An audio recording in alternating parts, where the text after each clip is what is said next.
ఎన్నండి మన రాష్ట్రంలో 36, ఇద్దరు చనిపోయారు, ఇద్దరు ముగ్గురు. ఇప్పుడు చూడాలి 36 మందికి ఇంకా ఇది ఫస్ట్ హ్యాండ్ ఇన్ఫర్మేషన్. ఇప్పుడు ఇంకా పెరిగాయి. రిగ్గింగ్లో ఒక 32, వైసీపీ దాడులు 23, ఈవీఎంలు ఒక 7, ఇతర దౌర్జన్యాలు 22, దాడుల సంఖ్య 702, ఈవీఎంలు మొరాయింపు. మేమిచ్చింది కంప్లైంట్ ఆఫ్టర్ 2 hours అని, 2 hours 3 hours అయిన తర్వాత ఇచ్చేటి 618. అట్ వన్ స్టేజ్ 4400 ఈవీఎంలు పనిచేయకుండా మొరాయించే పరిస్థితికి వచ్చింది. Not 1 or 2. ఇంకొక పక్కన ఒక అంగన్వాడీ టీచర్ దగ్గర 200 కార్డులు.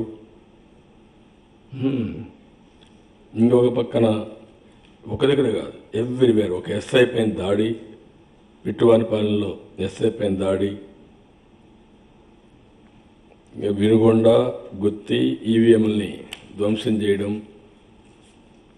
టీడీపీ అభ్యర్థి నర్సరావుపేట అరవింద్ పైన దాడి, టెక్కల్లో చౌతిపేటలో ఈవీఎంలు ధ్వంసం చేయడం. ఇవి ఒకటి రెండు కాకుండా యథేచ్ఛగా ఇష్టానుసారంగా ఇచ్చేయడం. ఇద్దరైతే ముందే చెప్పాను, తాడిపత్రిలో భాస్కర్ రెడ్డిని చాలా దారుణంగా కిరాతకంగా చంపేయడం, ఈవెన్ రాప్తాడులో సిద్ధాపురంలో కర్రలతో దాడులు చేయడం, ఎక్కడికక్కడ కార్యకర్తల పైన పెద్ద ఎత్తున దాడులు చేసి ఏకపక్షంగా ఎక్కడికక్కడ హెరాస్ చేయడం, ఇవన్నీ జరిగాయి. అయితే ఈరోజు మళ్ళీ ఒకసారి ఈ ప్రజాస్వామ్యాన్ని కాపాడుకోవడానికి ఎవరైతే దృఢ సంకల్పంతో ముందుకొచ్చారో వాళ్ళకందరికీ మరొకసారి సెల్యూట్ చేస్తున్నాం, మనస్ఫూర్తిగా అభినందిస్తున్నాం. మీ దృఢ సంకల్పం ముందర అటు దుష్ట శక్తులన్నీ కూడా ఏమీ చేయలేకపోయినాయి. ఈసీ కానీ ఇంకోటి కానీ అందరూ కూడా ఎంత వాళ్ళు ప్రెషర్ మీ మీద పెట్టాలనుకున్నా, దాడులు చేసి మిమ్మల్ని భయభ్రాంతులు చేయాలనుకున్నా, ఆ రోజు అర్ధరాత్రి మనకు స్వాతంత్రం వచ్చిందనుకుంటున్నాం.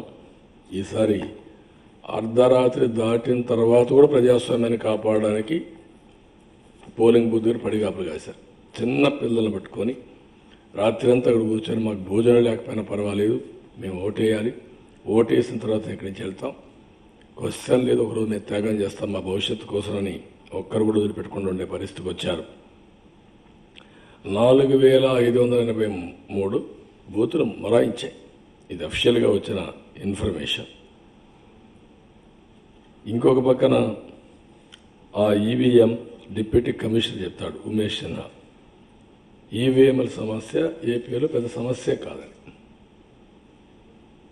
ఇంక వీళ్ళని ఏమనాలి? ఇంత ఇన్సెన్సిటివ్, ఈ విధంగా వీళ్ళు ఒక పద్ధతి లేకుండా, ఒక రియాలిటీ లేకుండా ఏదైనా పర్వాలేదు మా ఇష్టంగా చేస్తాం, ప్రజలు ఏమనుకున్న పర్వాలా అనే పరిస్థితికి వచ్చే కొందకి వీళ్ళని ఏమనాలి నాకు అర్థం కాదు. ఇంత ఇన్సెన్సిటివ్ కానీ, ఇంత ఇర్రెస్పాన్సిబుల్ కానీ, ఇంత పనికిమాలినటువంటి ఎలక్షన్ కమిషన్ నేను ఎప్పుడు చూడలేదు.